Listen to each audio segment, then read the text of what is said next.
আসসালামু আলাইকুম। আজ তৈরি করে দেখাবো নতুন একটা ফ্লেভারের কেক। সাধারণত আমরা ভ্যানিলা কেক অথবা চকলেট কেকটাই সবচেয়ে বেশি খেয়ে থাকি, কিন্তু অরেঞ্জ ফ্লেভারের কেক বা লেমন ফ্লেভার, ম্যাঙ্গো ফ্লেভার, এসব ফ্রুটস ফ্লেভারের যে স্ট্রবেরি ফ্লেভার, এইসব টাইপের ফ্রুটস ফ্লেভারের কেকগুলোও কিন্তু আসলে অনেক টেস্টি হয়ে থাকে। এই যে আজ তৈরি করে দেখাবো অরেঞ্জ ফ্লেভারের কেক। অরেঞ্জ ফ্লেভারের কেকটা কিন্তু আসলেই খেতে অনেক মজা।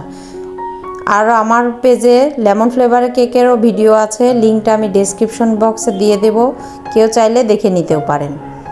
অরেঞ্জ ফ্লেভারের কেকটা দেখতেই পাচ্ছেন কি সুন্দর পারফেক্ট হয়েছে, আর এত সুন্দর নরম আর স্পঞ্জি হয়েছিল এই কেকটা, মুখে দিতেই মনে হচ্ছিল মিলিয়ে যাচ্ছে। আমি এখানে কেকটা কেটেও দেখিয়েছি, দেখেন, দেখেই বোঝা যাচ্ছে যে কেকটা কতটা পারফেক্ট হয়েছে। আশা করি না টেনে সম্পূর্ণ ভিডিওটা আপনারা দেখবেন আর আমাকে সাপোর্ট করবেন। আমার ভিডিওগুলো ভালো লাগলে অবশ্যই আমার পেজকে সাবস্ক্রাইব করবেন, লাইক কমেন্ট করবেন।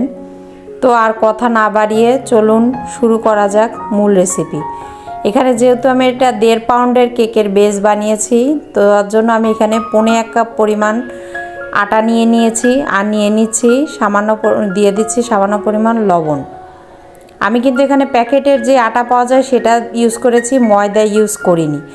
অনেকেই বলে ময়দা ছাড়া কেক হয় না, তো আমি কিন্তু আটা দিয়ে কেক বানিয়েছি, আমার কেক কিন্তু সবসময় পারফেক্ট হয়।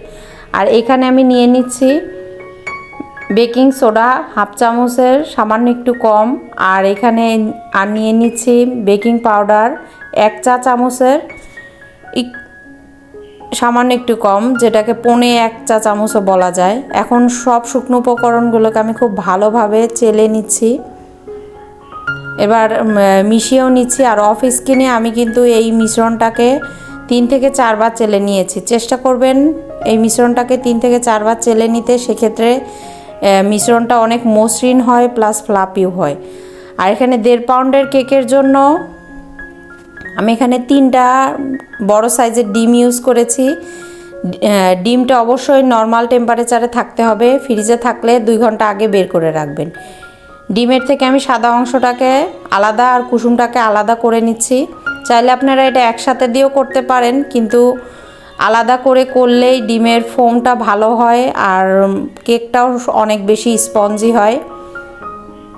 এখন আমি ডিমের সাদা অংশটাকে খুব ভালোভাবে বিট করে নিচ্ছি। যখন ডিমের সাদা অংশটা কিছুটা ফেনা ফেনা হয়ে আসবে, তখন আমি সেম যেই পরিমাণ আটা দিয়েছি অর্থাৎ 1.25 কাপ পরিমাণ চিনি এখানে দিয়ে দিচ্ছি। এটা খেয়াল রাখবেন যে প্রতি একটা ডিমের জন্য 1/4 কাপ পরিমাণ আটা বা ময়দা বলেন আর চিনি লাগবে। এটা তারপর ডিমের পরিমাণ কমিয়ে বাড়িয়ে যেভাবে নেওয়া হোক পরিমাণটা সেইভাবে আসবে, যে একটা ডিমের জন্য 1/4 কাপ আটা আর 1/4 চা চামচ পরিমাণ বেকিং পাউডার, 1/4 কাপ পরিমাণ চিনি। এই থিওরিটা মনে রাখলে আপনি ডিম যদি 5টা 10টা যেভাবেই হোক সেম ওইভাবেই বানাতে পারবেন। এই দেখুন, যখন ডিমের সাদা অংশটা এই পরিমাণ থিকনেসে এসে যাবে, তখন আমরা এখানে ডিমের কুসুমটাকে দিয়ে দিচ্ছি। যেই 3টা কুসুম আগে আলাদা করে রেখেছিলাম সেটা এখন এখানে দিয়ে দিচ্ছি। কুসুমটাকে দিয়েও কিছুক্ষণ বিট করে নেব, জাস্ট কুসুমটা সাদা অংশের সাথে মিশে আসা পর্যন্ত। এখন এখানে দিয়ে দিচ্ছি অরেঞ্জ ফুড কালার, এটা রেডম্যানের অরেঞ্জ ফুড কালার, আর দিয়ে দিচ্ছি অরেঞ্জ ইমালশন, এটাও রেডম্যানের। আমি ব্র্যান্ডটা উল্লেখ করে দিচ্ছি যাতে আপনারা এই নাম ধরে বাজারে যে কিনতে পারেন, আপনাদের যাতে সুবিধা হয় সেই কারণে। এখন আমি এইটাকে দিয়েও আবার একটুখানি মিশিয়ে নিচ্ছি। এখন এখানে দিয়ে দিচ্ছি 3 টেবিল চামচ পরিমাণ সয়াবিন তেল। এখানে 2 টেবিল চামচও ইউজ করা যাবে, আবার চাইলে তেলটা স্কিপও করা যায়। যেহেতু এটি স্পঞ্জ কেক, তেলের পরিমাণ কম দিলেও সমস্যা হয় না, আবার না দিলেও সমস্যা হয় না। তেলটা দিয়ে জাস্ট 10 সেকেন্ড গুনে আমি ওটাকে বিট করে নিয়েছি।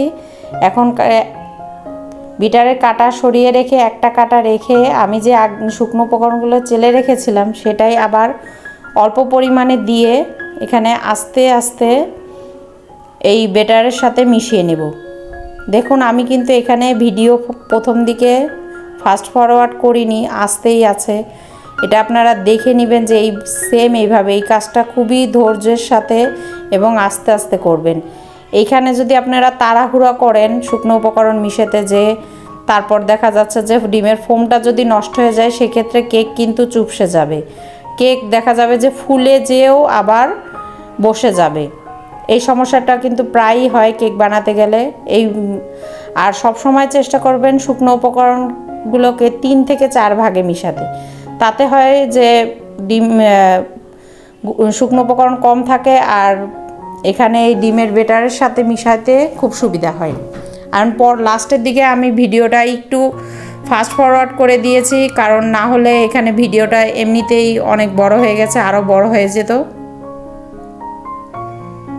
এখন আমি বিটারের কাটা সরিয়ে রেখে একটা স্প্যাচুলা দিয়ে আরেকটু উলটপালট করে নিয়ে নিচ্ছি। যদি নিচের দিকে কোথাও শুকনো উপকরণ মানে আটা থেকে যায়, সে তার জন্য চামচ দিয়ে আরেকটু স্প্যাচুলা দিয়ে একটু উল্টে পাল্টে দিলে সেই চান্সটাও আর থাকে না। দেখুন আমার কিন্তু কেকের ব্যাটারটা একটুকুও চুপসে যায়নি, এই ডিমের ফোমটা নষ্ট হয়নি, সব ঠিক আছে। এখন আমি এটাকে একটা 8 ইঞ্চির মোল্ডে ঢেলে নিচ্ছি। চাইলে আপনারা এটাকে 9 ইঞ্চি কি 7 ইঞ্চির মোল্ডেও বেক করতে পারেন। 7 ইঞ্চির মোল্ডে বেক করলে হাইটটা আরও বেশি হবে আর 8 ইঞ্চিতে একটু ফ্ল্যাট হবে।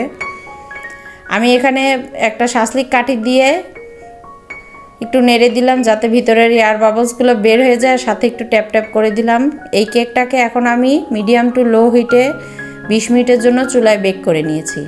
দেখুন কেকটা কি সুন্দর পারফেক্ট হয়েছে, হাতও লেগে আসছে না। কেকটা বেক হওয়ার পরে একদম ঠান্ডা হয়ে আসা পর্যন্ত সেই যেই হাঁড়িতে আমি বেক করেছি সেখানেই রেখে দিয়েছিলাম। ঠান্ডা হওয়ার পরে বের করে আমি আপনাদের সাথে আনমোল্ড করে দেখিয়ে দিচ্ছি যে দেখুন কেকটা কতটা পারফেক্ট হয়েছে।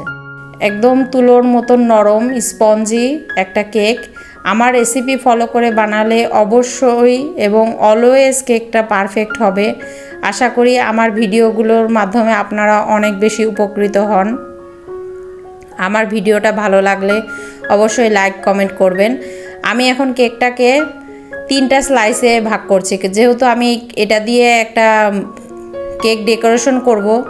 এই সামনে এই অরেঞ্জ স্পঞ্জ কেক দিয়ে কি কেক ডেকোরেশন করলাম তার ভিডিও আসবে, আশা করি আপনারা সেই ভিডিওটাও সম্পূর্ণ দেখবেন। এখন আমি কেকটাকে এখানে 3টা ভাগে কেটে নিচ্ছি। একটা ভিডিওতে যদি কেকের বেস কেক থেকে শুরু করে সম্পূর্ণ ডেকোরেশন দেখাইতে যাওয়া হয় তাহলে অনেক লং ভিডিও হয়ে যায়। লং ভিডিও সবাই দেখতেও চায় না, এর জন্য আমি ভাগে ভাগে দিচ্ছি। আশা করি আপনারা পরবর্তীর ওই ভিডিওটাও দেখে নেবেন। আর এই দেখুন কেকটা কেটে দেখাচ্ছি যে কেকটা ভিতরেও সম্পূর্ণ কতটা পারফেক্ট হয়েছে। পারফেকশন কিন্তু দেখলেই বোঝা যায় যে কেকটা কি পরিমাণ পারফেকশন হয়েছে আর কতটা সফট হয়েছে। তাহলে আজ এ পর্যন্তই, দেখা হবে নেক্সট কোনো ভিডিওতে। আল্লাহ হাফেজ। সে পর্যন্ত সবাই সুস্থ থাকবেন, ভালো থাকবেন।